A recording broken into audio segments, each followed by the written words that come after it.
Yes, may adlaw mga igsoon, no? Kaning usahay mga igsoon ba?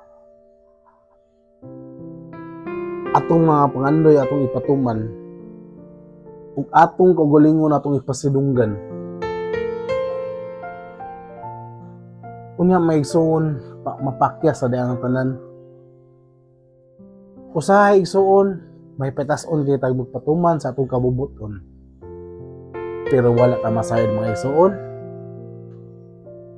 Sayop dita sa atong mga pagtuon. Kiniingon din sa kasulatan mga igsoon. Ingon sa kasulatan sa atong buhay nga Dios mga igsoon sa 1 Juan 5:14 mga igsoon. Ug magasalig kita sa Dios nga bisag unsay atong pangayoon kaniya sumala sa iyang kabubuton dunggon gayud kita niya. So mao ni igsoon, no?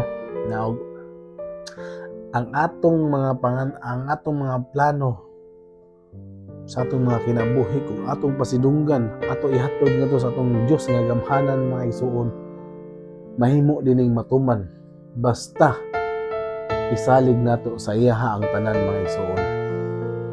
Sumoro na mga igsoon, daghang salamat kaniyong tanan and God bless you all.